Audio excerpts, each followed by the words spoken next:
Sup, Home Skillet? This is Leon, the Paperback Maniac, coming at you with part 4 of Mailbox Horrors, the endless saga in which I exhibit the many titles that keep creeping up in my mailbox.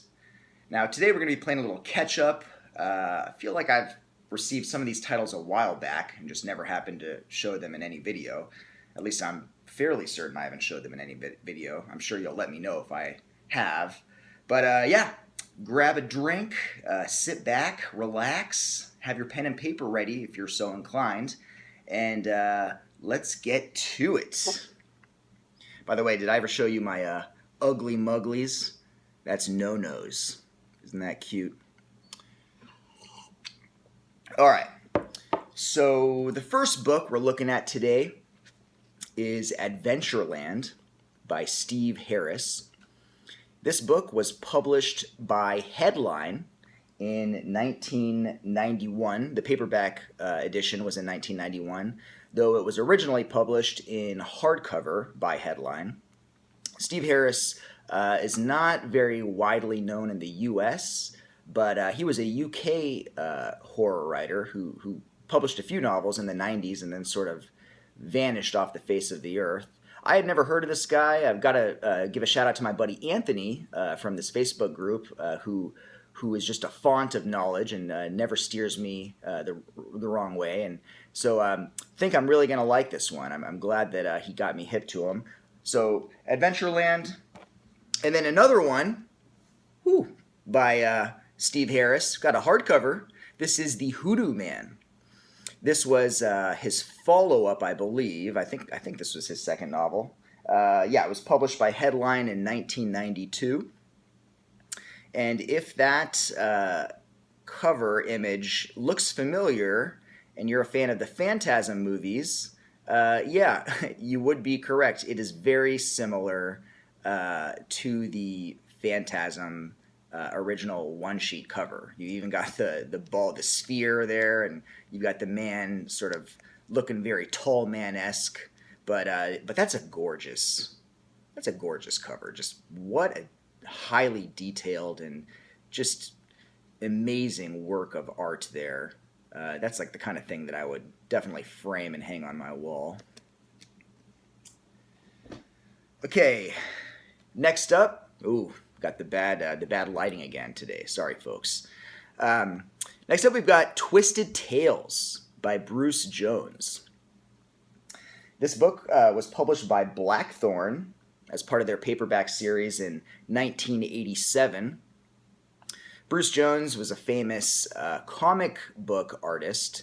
He's, written for DC, Marvel, you name it. I believe Twisted Tales, this is a story collection.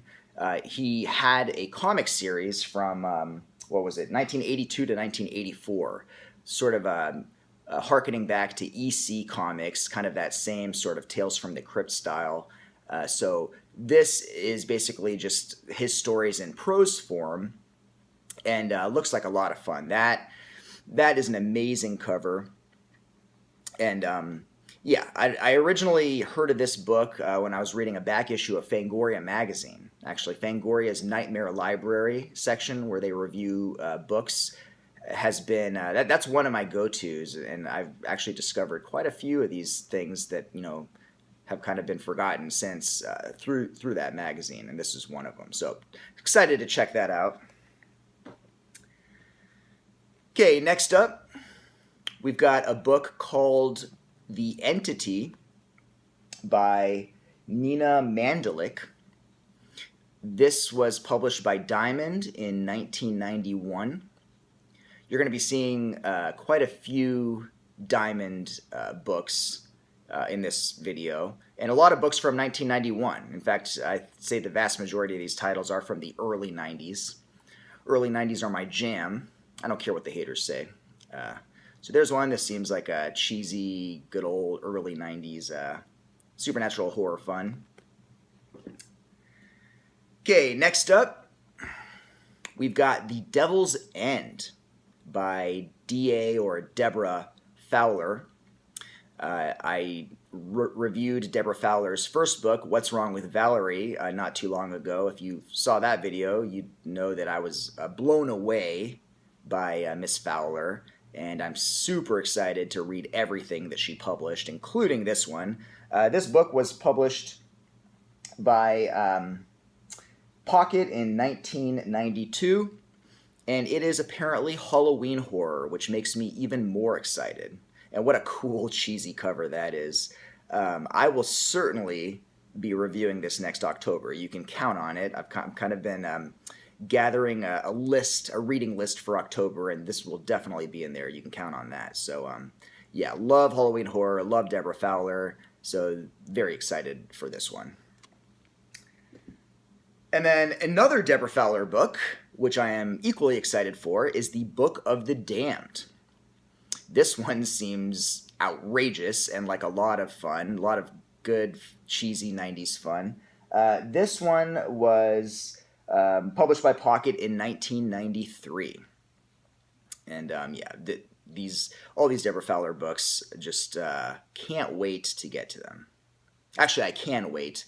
If you notice, I'm not like a binge reader. Like I don't like read all of like an author's books like all at once, especially if I know that there are a finite number of them and they're no longer publishing. I like to spread them out. So I don't know when I'm going to get to these, but it's almost like the anticipation, is like what I love. So I might wait a little bit. We'll see.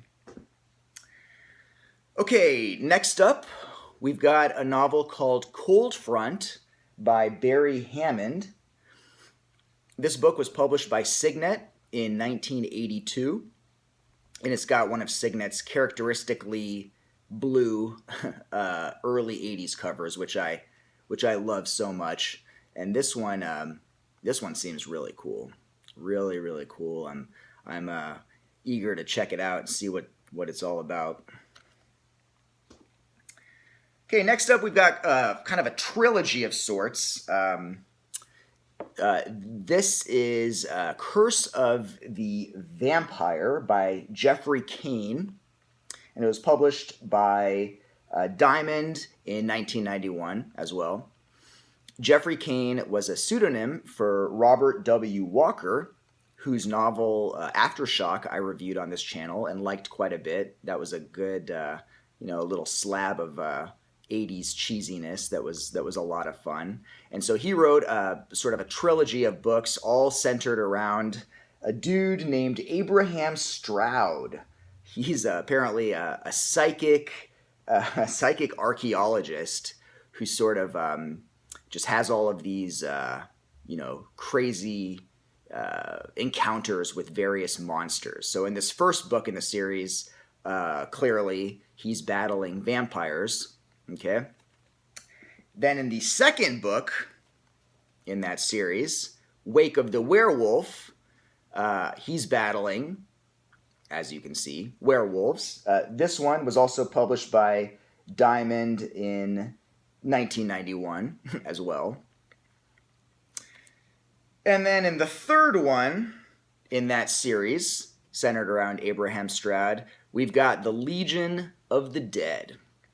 In this one, Mr. Stroud is battling zombies, the undead. And this was published by Diamond in 1992.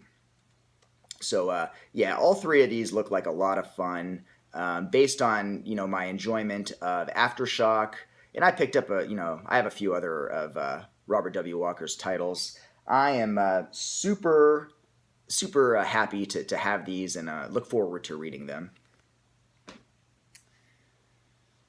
Okay, next up, we've got Worm by Matthew J. Costello. This was published by Diamond as well in 1991. You're seeing a lot of that year cropping up here, as I said. And what a cool like Lovecraftian cover. And I love the colors. Yeah, this one seems like a lot of fun. I love this kind of stuff. So, yeah, looking forward to checking that out. Also by Mr. Costello, we've got Darkborn. This was published by Diamond in 1992. And yeah, that one looks pretty cool as well. Okay, next up we got a couple of books by Michael Falconer Anderson. This is a dude that doesn't get talked about ever. Here's one. It's called God of a Thousand Faces, and it was published by Haywood Books, which was a UK publisher. Well, this edition was published in 1989. Looks like it was originally published in 1987. And then also by Mr. Anderson, we have The Woodsman. This one was published by Haywood also in 1989, though it was originally published in 1986. Okay, a few more here. Next, we've got a novel called Dark Dreaming by Pat Franklin. This was published by, yeah, you guessed it, Diamond in 1991.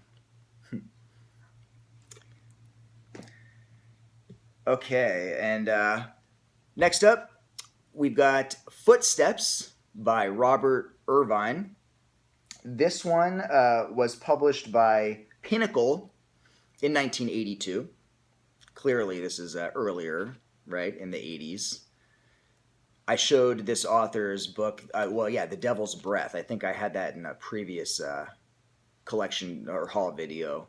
And yeah, I'm looking forward to checking this guy out. I had never really heard of him. He's kind of one of those authors who has been completely forgotten. And who knows if it was justly forgotten or not. I guess I'll find out soon enough. And then finally, we have some more Richard Lee Byers books. I think I showed a couple of his in a previous video. I'm really excited about this guy. I haven't read him yet, but he seems right up my alley. The first one by Richard Lee Byers, Dark Fortune, was published by Diamond in 1993.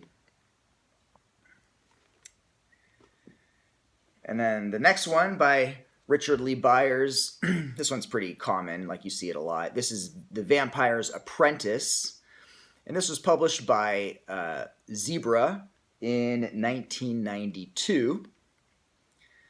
It's amazing that they didn't put a skull in the moon behind the vampire. I'm almost shocked that they didn't do that.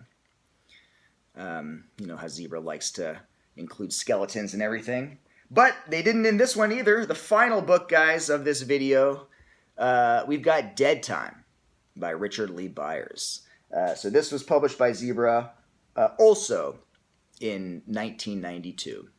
And again, they eschewed the skeleton to go with some goblin-esque kind of eerie, like, demon type thing, which, for my money, is a lot cooler. I really dig that cover. That's awesome. What a cool little cover. So yeah, looking forward to checking out these. All those Richard Lee Byers books look like a lot of fun. So yeah, that was it, guys. Hopefully, yeah, short and sweet for me, 13 minutes. All right. So yeah, hopefully you enjoyed watching that. Yeah, cool. I gotta go. I'm about to catch a matinee of The Endless, the new Benson and Moorhead film. It's playing at a local theater, opened up here. Hopefully it'll be good. Hopefully it's not going to be just a bunch of hipster emo crap like so many independent American horror films are these days.